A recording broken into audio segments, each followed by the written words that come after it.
নতুন বছর আসতেই নতুন দুঃসংবাদ পেল বার্সেলোনা। দানি ওলমো ও পাও ভিক্টরকে নিজেদের দলে ভিড়াইতে যাইয়া কিছু দুর্নীতি কইরা ফেলছে তারা। তবে কথায় তো আছে চোরের 10 দিন আর গিরেস্তর একদিন। বার্সেলোনারও সেই দিন চইলা আসছে। হারাইতে হইছে দানি ওলমোর মতো খেলোয়াড়কে। নতুন বছরে বার্সার হয়ে বলতে ইচ্ছে করছে, আর মানুষ পান না, বারবার শুধু আমাকেই। আমার লাভ লস নাই, আমার জীবনটাই লস। আমার লাভ লস নেই, আমার লাইফটাই লস। ফুটবল ক্লাব বার্সেলোনা 125 বছরে পুরনো এই ক্লাবের সঙ্গে মিশে আছে অনেক ইতিহাস ও ঐতিহ্য। কিন্তু কিছু বছর ধরেই সময়ের সেরা খারাপ অবস্থান পার করছে বার্সেলোনা। অর্থনৈতিক সংকট যেন শেষ হচ্ছে না ব্লু গানারদের ভাগ্যাকাশে। বার্তামিউ বোর্ডের অপরিকল্পিত টাকা খরচের ফল যেন পেতে হচ্ছে এখনো। এই তো কিছুদিন আগে ইউরোজয়ী স্পেনের মিডফিল্ডার দানি ওলমোকে দলে ভেড়ায় স্প্যানিশ ক্লাবটি। কিন্তু বছর না ঘুরতেই নতুন এক দুঃসংবাদের সম্মুখীন হলো ক্লাবটি।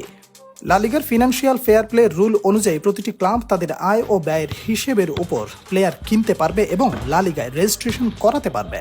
কয়েক বছর ধরে অর্থনৈতিক সংকটে বার্সেলোনা স্যালারি ক্যাপের মারপ্যাচ এবং পর্যাপ্ত টাকা না থাকায় এতদিন দলে ভেড়াতে পারেনি নামি দামি প্লেয়ারদের। ট্রেবল জয়ী জার্মান কোচ হান্সি ফ্লিককে কাজ চালাতে হচ্ছে একাডেমির তরুণদের নিয়ে। এই সময় দলে আসেন দানি ওলমো। সিজনের শুরুতে দানি ওলমো দলে আসায় তাকে সাময়িকভাবে মূল দলে রেজিস্ট্রেশন করা হয় ক্রিস্টেনসেন ও আরৌহোর রিপ্লেসে। দানি ওলমোকে যখন রেজিস্ট্রেশন করা হয় তখন আরৌহো ও ক্রিস্টেনসেন ইনজুরিতে ছিল। কিন্তু এখন দুজন ডিফেন্ডার ইনজুরি মুক্ত থাকায় ফেয়ার প্লে নিয়ম অনুযায়ী বাদ পড়ে যাচ্ছেন দানি ওলমো ও পাও ভিক্টর।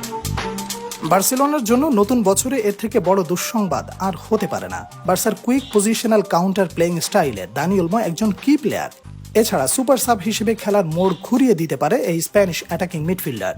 ইতোমধ্যে শেষ হয়ে গিয়েছে সিজনের অর্ধেক ম্যাচ। এ সময় লা লিগার পয়েন্ট টেবিলে 3 নম্বরে অবস্থান করছে বার্সেলোনা। দলের অন্যতম গুরুত্বপূর্ণ সদস্যকে ছাড়া সিজনের বাকি অর্ধেক ম্যাচ খেলতে গেলে নিতান্তই সুখকর হবে বলে মনে হয় না হান্সি ফ্লিক ও বার্সেলোনার জন্য। সিজনের শুরুতে উড়ন্ত সূচনা করলেও বার্সার জন্য খুব বেশি দেরি হয়নি নিজেদের অবস্থান জানতে। গুরুত্বপূর্ণ প্লেয়ারদের ইনজুরি, অফ ফর্মের কালো রেখা ছিল এতদিন, তার উপর খড়ার ঘা হিসেবে যুক্ত হয়েছে এই ফেয়ার প্লে রুল।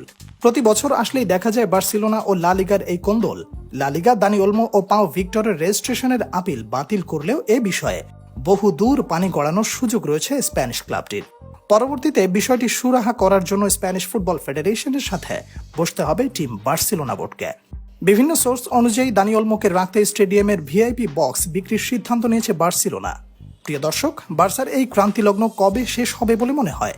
মতামত জানাতে পারেন আমাদের। নতুন বছর আসতেই নতুন দুঃসংবাদ পেল বার্সেলোনা। দানি ওলমো ও পাও ভিক্টরকে নিজেদের দলে ভিড়াইতে যাইয়া কিছু দুর্নীতি কইরা ফেলছে তারা। তবে কথায় তো আছে চোরের 10 দিন আর গিরেস্তর একদিন।